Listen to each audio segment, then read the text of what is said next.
Hello viewers, आज हम जानेंगे ध्वनि प्रदूषण। ध्वनि प्रदूषण क्या होता है? ध्वनि मतलब आवाज़। आपने सुना होगा जल प्रदूषण, वायु प्रदूषण, ठीक है, इतने सारे प्रदूषण। लेकिन ध्वनि प्रदूषण, आवाज़ का भी कोई प्रदूषण होता है? बिल्कुल होता है। जैसे कि हवा में क्या होता है, जब बहुत सारी फालतू की गैसें मिक्स हो जाती हैं जो कि हमें नुकसान देती हैं, तो हम उसको वायु प्रदूषण कह देते हैं। हवा में धूल मिट्टी के कण होना या फिर इस तरीके की गैसें होना जो हमारे शरीर को नुकसान देती हैं, तब हम उसे क्या कहते हैं? तब हम उसे वायु प्रदूषण कहते हैं। वैसा ही होता है ध्वनि के साथ भी।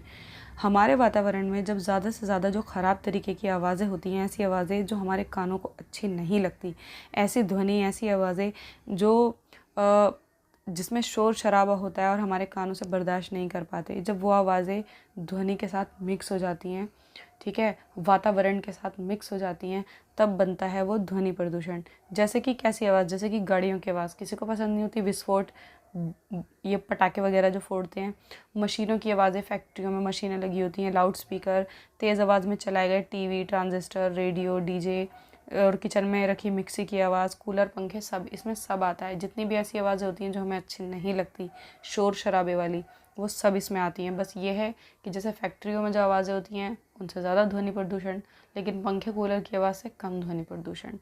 तो हम क्या कर सकते हैं?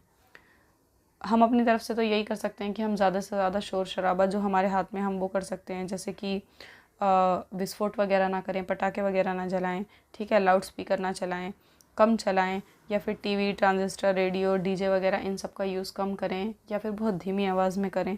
तो ये सब हम कर सकते हैं। और एक काम कर सकते हैं, जैसे कि फैक्ट्रियाँ ऐसे इलाकों में लगाई जाएँ जहाँ पे लोगों का निवास ना हो, मतलब जहाँ पे लोग ना रहते हों, खाली जगह पे लगाई जाए फैक्ट्री। क्योंकि खाली जगह पे अगर ध्वनि प्रदूषण फैलेगा भी तो उस जगह पर कोई रहता ही नहीं होगा। इसकी हानियाँ क्या क्या हैं, इससे क्या क्या नुकसान होते हैं? सबसे पहले अनिद्रा, मतलब नींद ना आने की समस्या। चाहे सब कुछ है, दौलत है, शोहरत है, इज्जत है, लेकिन फिर भी नींद नहीं आ रही, तो इसका मतलब ध्वनि प्रदूषण है। दूसरा है तनाव, स्ट्रेस जिसे हम इंग्लिश में कहते हैं, लगातार चिंता का बने रहना। तीसरा है चिंता, लेकिन चिंता जब लगातार होती रहती है ना, यही नहीं पता होता कि चिंता हो क्यों रही है, बस दिमाग ख़राब हो रहा है, वो है तनाव। ठीक है, बीपी हाई होना। और कभी कभी इतना ज़्यादा ध्वनि प्रदूषण अगर होता है तो बहरापन भी हो जाता है, और कभी कभी ये बहरापन अस्थायी होता है, मतलब इलाज कराने से ठीक हो जाता है। और कभी कभी ये बहरापन इतना हो जाता है कि ये स्थायी हो जाता है, मतलब इलाज कराने से भी ठीक नहीं होता, ज़िंदगी भर के लिए हो जाता है। तो काफ़ी हानियाँ हैं इसकी।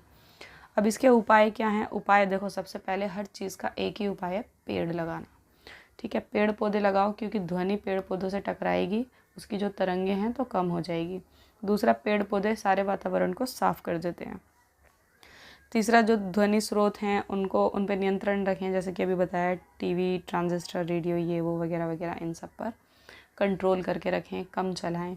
और जो फैक्ट्रियाँ हैं वो ऐसी जगह पर लगाई जाएं जहाँ पर लोग ना रहते हों, कम से कम रहते हों।